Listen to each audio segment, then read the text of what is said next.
Assalamualaikum warahmatullahi wabarakatuh. Di sini kami dari kelompok 6 mata kuliah Keuangan Publik Syariah akan mempresentasikan materi kelompok kami, yaitu yang berjudul Instrumen Non-Zakat sebagai Sumber Pengeluaran Keuangan Negara.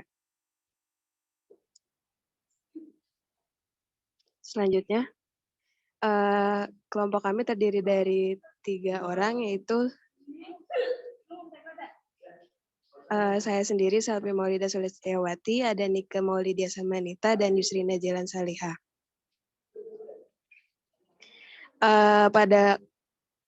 Pada pembahasan kali ini, yang akan kita bahas yaitu kaidah belanja negara Islami. Selanjutnya ada kebijakan anggaran belanja pemerintah, ada kebijakan pengeluaran negara pada zaman Rasulullah dan zaman Khulafaur Rasyidin, dan yang terakhir itu ada kebijakan pengeluaran zakat pada masa kontemporer.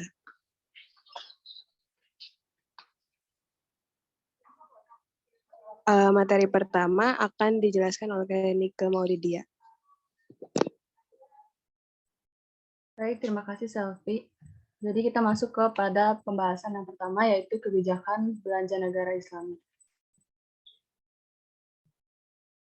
Berbicara mengenai belanja negara ataupun pengeluaran negara, itu tidak bisa kita jauhkan dari kebijakan fiskal, karena belanja negara atau pengeluaran negara itu termasuk salah satu unsur dari kebijakan fiskal, di mana kebijakan fiskal itu bisa diartikan sebagai langkah-langkah pemerintah untuk membuat perubahan-perubahan dalam sistem pajak atau dalam pembelanjaannya yang bertujuan untuk mengatasi masalah-masalah ekonomi yang dihadapi. Nah, di dalam negara Islam, kebijakan fiskal itu merupakan salah satu perangkat untuk mencapai tujuan syariah, di mana yang tidak lain dan tidak bukan tujuan syariah itu adalah falah, yaitu meningkatkan kesejahteraan dengan tetap menjaga keimanan, kehidupan, intelektualitas, kekayaan, dan kepemilikan.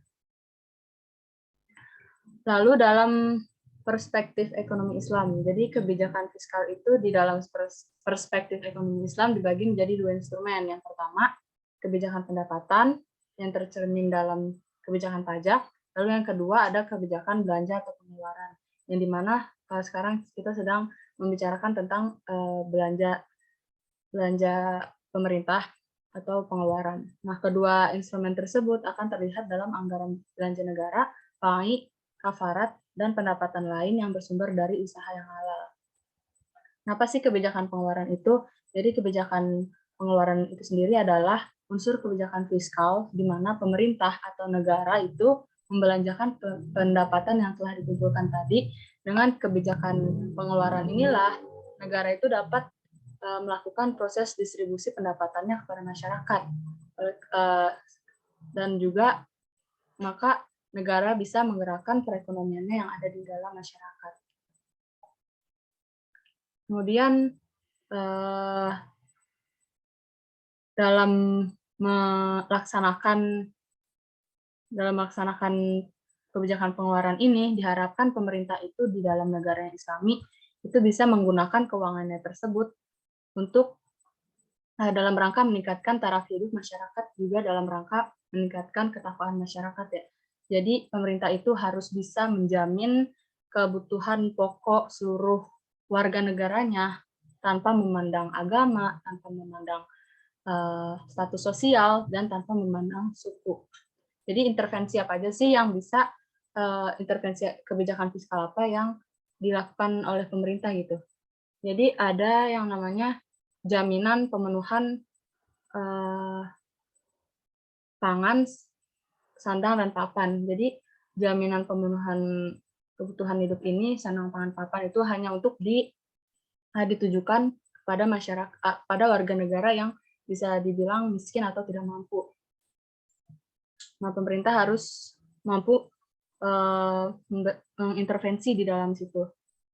Kemudian warga negara yang keluarganya itu mampu atau termasuk ke dalam warga negara yang mampu itu tidak dapat subsidi negara atau tidak dapat pemenuhan kebutuhan pokok dari pemerintah ini.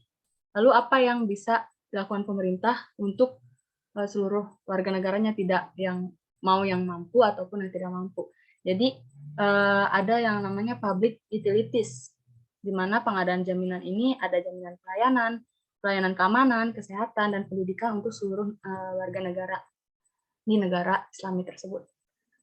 Kemudian negara Islam itu wajib mengadakan fasilitas umum dan layanan publik yang sangat urgent atau yang sangat dibutuhkan oleh warga negaranya untuk kebutuhan sehari-hari. Jadi kalau misalkan pemerintah itu gagal nih dalam membelanjakan uang negaranya atau menggunakan pengeluaran negaranya, itu akan terjadi seperti apa? Nah, kalau pemerintah itu gagal dalam menggunakan keuangan negaranya, bisa saja distribusi anggarannya itu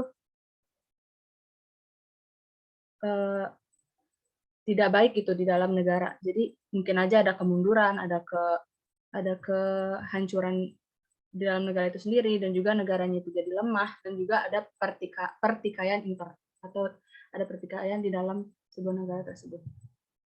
Nah, keberhasilan negara untuk melakukan kebijakan pengeluaran itu sesuai dengan tujuan yang disyaratkan syariah, itu akan menciptakan kesejahteraan masyarakat. Jadi secara umum, belanja negara itu dapat dikategorikan menjadi 4, yaitu pemberdayaan fakir miskin dan mualaf, biaya rutin pemerintah, biaya pembangunan dan kesejahteraan sosial, biaya lainnya seperti biaya emergensi, pengurusan anak terlantar, dan sebagainya.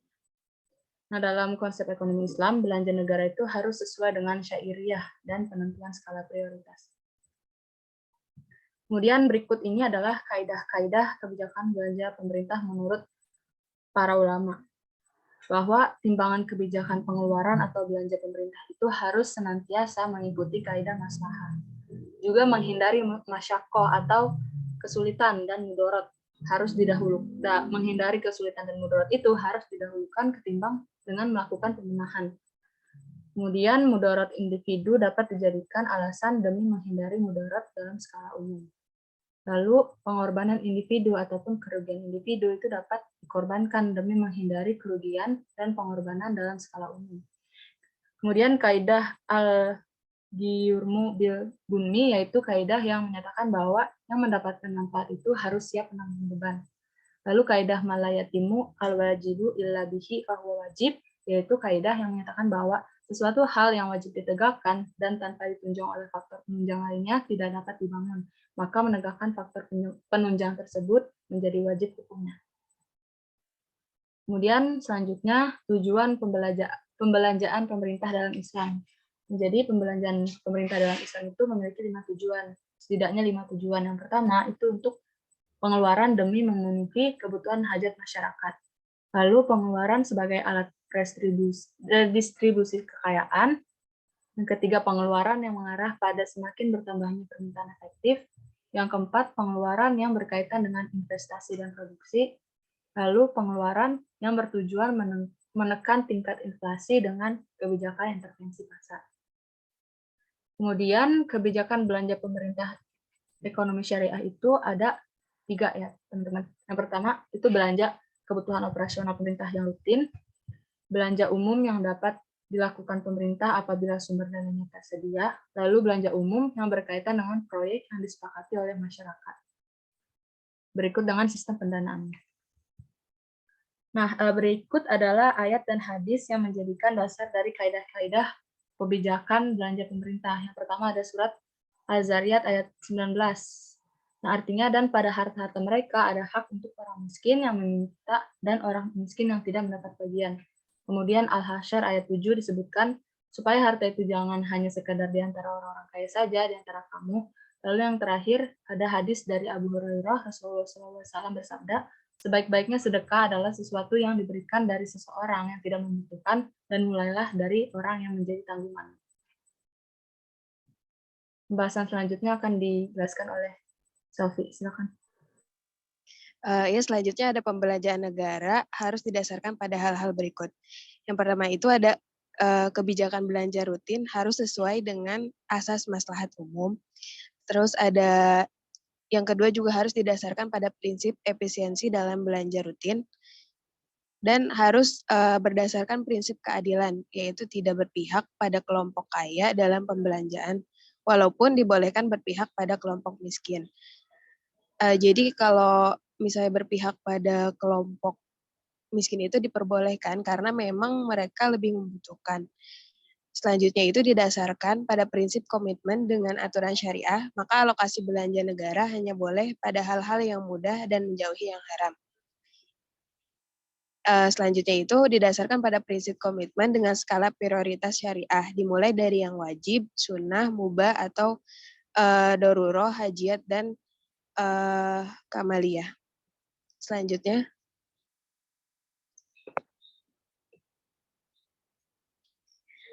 ada kebijakan anggaran belanja pemerintah.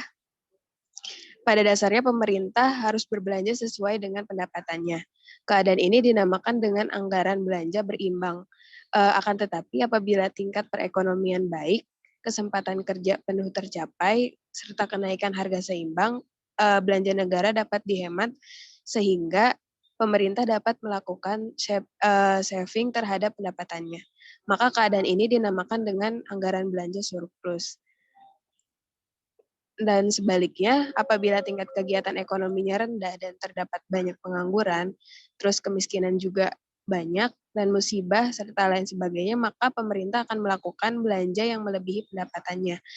Dalam arti belanja pemerintah ini melebihi penerimaannya, maka keadaan ini akan menimbulkan defisit anggaran. Ada suatu perbedaan yang mendasar mengenai sistem anggaran belanja Islam dan modern.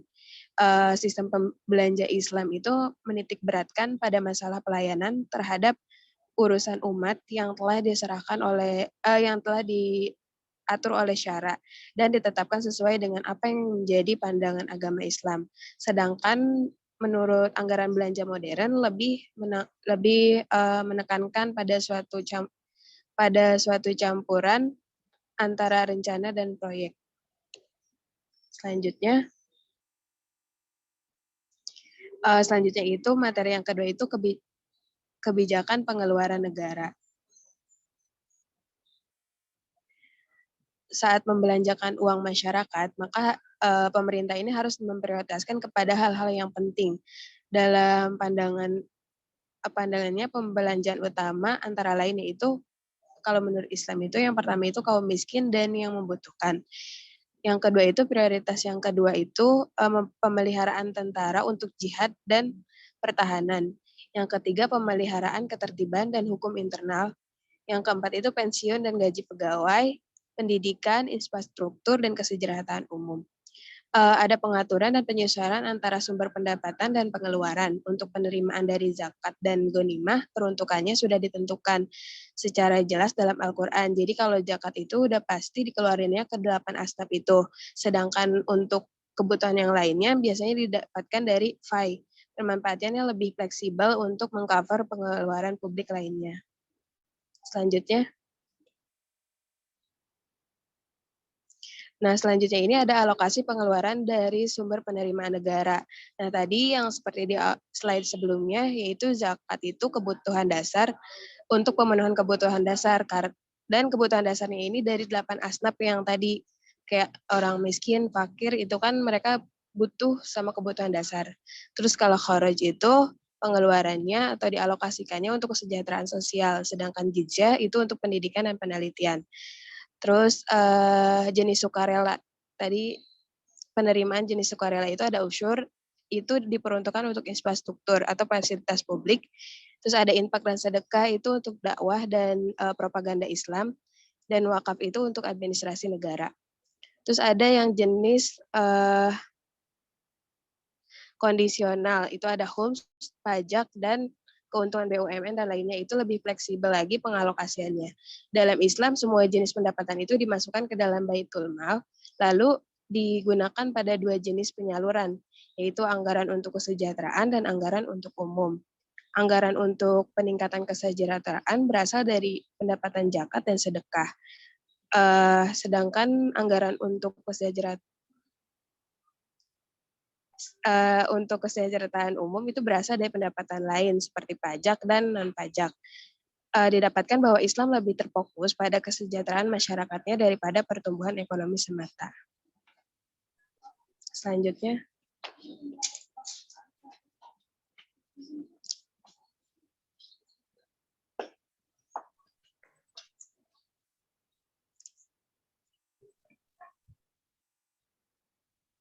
Nah, selanjutnya ini kita bahas tentang kebijakan pengeluaran di zaman Rasul dan Khulafaur Rasyidin.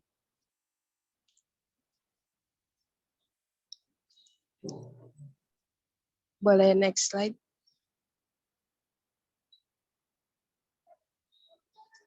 Yang pertama itu kebijakan pengeluaran di zaman Rasul ya.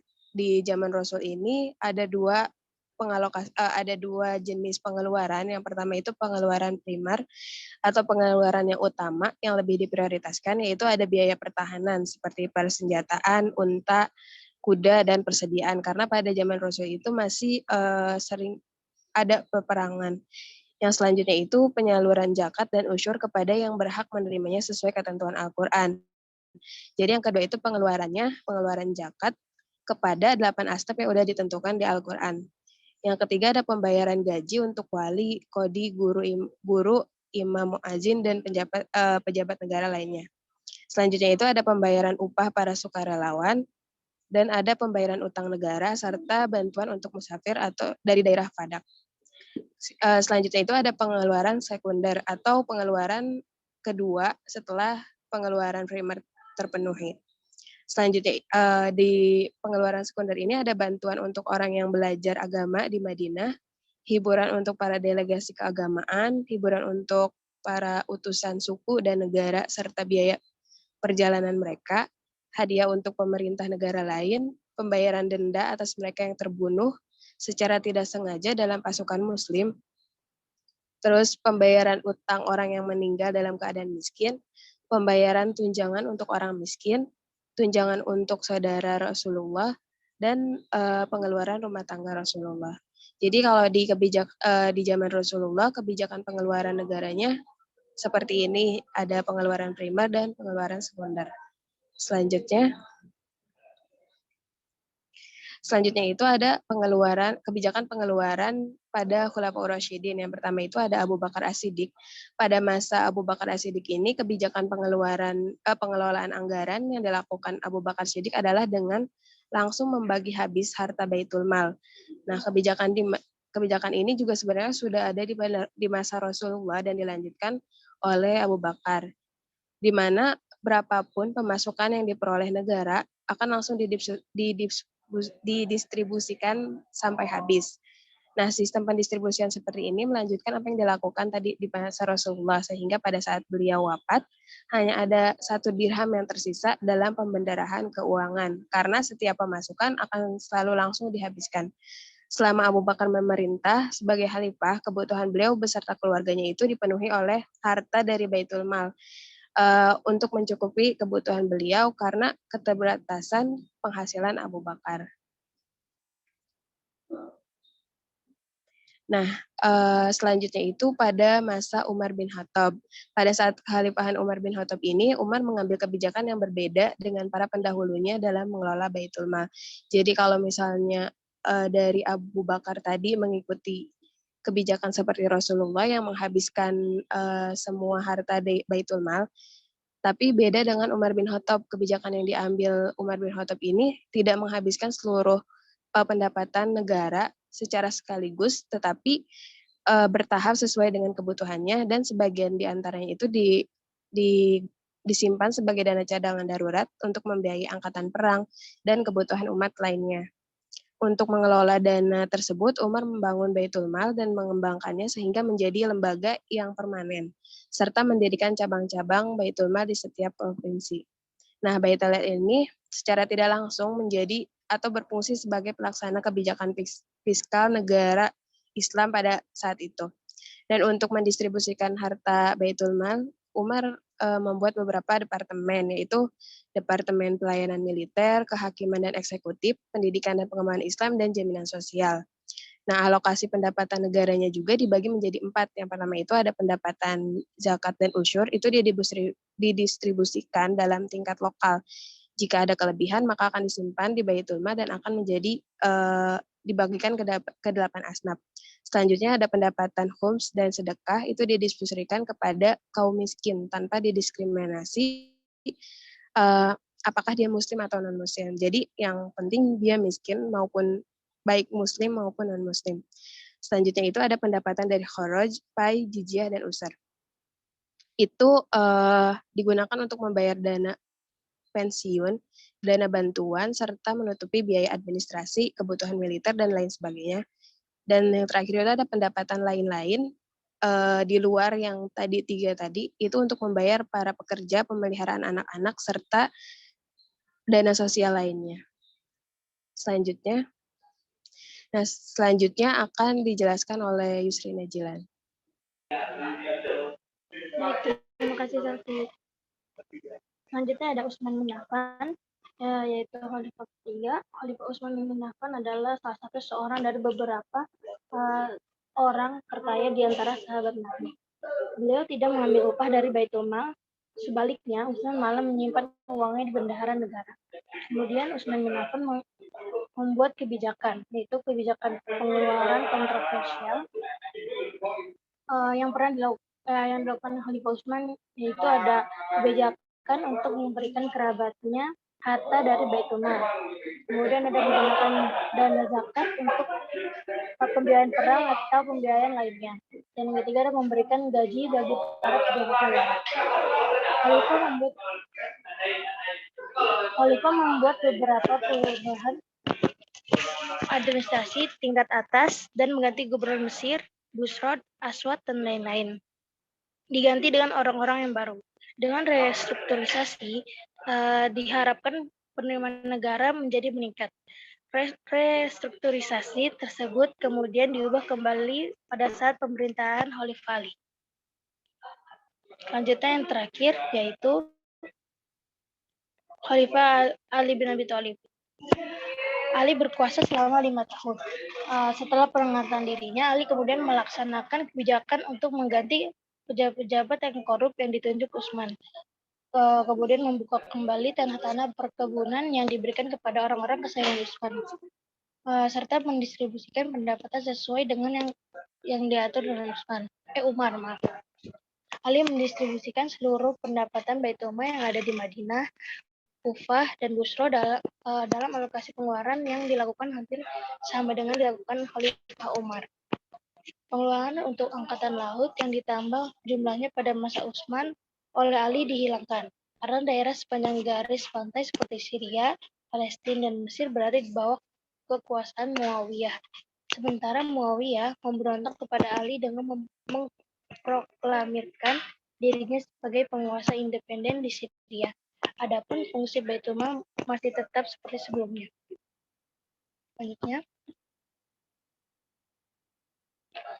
Selanjutnya untuk judul terakhir yaitu sekilas kebijakan pengeluaran non-zakat kontemporer.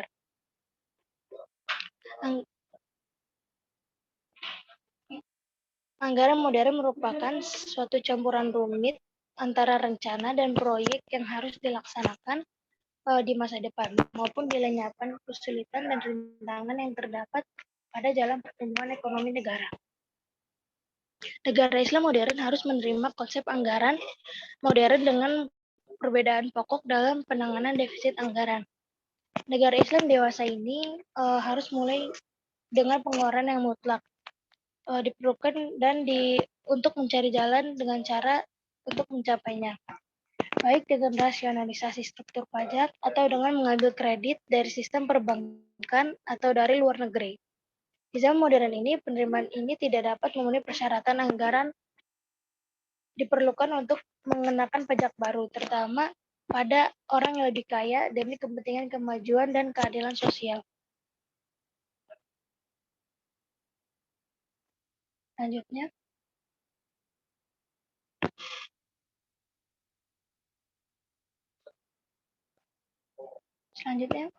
terangkum dengan jelas bahwa sistem perekonomian mengenai anggaran belanja menjadi suatu perbedaan yang mendasar mengenai sistem anggaran. Dengan modern Islam menitikberatkan pada masalah pelayanan terhadap urusan umat yang terus diserahkan oleh syariah dan ditetapkan sesuai dengan apa yang menjadi pandangan agama Islam. Kitab suci Al-Quran barangkali adalah satu-satunya memuat firman tentang kebijakan negara mengenai pengeluaran pendapatan negara secara cermat. Firman zakat yang dipungut dari kaum muslim dapat juga digunakan untuk kesejahteraan kalangan non-muslim. Meskipun kebijakan saat ini dikatakan kompleks atau sulit, sangat berbeda dengan era Islam yang dahulu. Dalam pandangan kami tidak peduli dengan kerumitan kebijakan belanja negara saat ini. Kami hanya peduli pada sistem belanja. Yang kami maksud di sini adalah bagaimana mengelola belanja negara dengan baik. Yaitu mungkin kita bisa merenungkan bagaimana sistem belanja khilafah berhasil mengelola belanja negara dengan sukses. Salah satu dengan lebih banyak mengalokasikan belanja negara kepada masyarakat, yaitu mengurangi kemiskinan daripada selalu menggerakkan dana ke fasilitas yang lebih bermanfaat bagi para pejabat. Mungkin cukup sekian dari kelompok kami. Mohon maaf apabila ada kesalahan. Wassalamualaikum warahmatullahi wabarakatuh.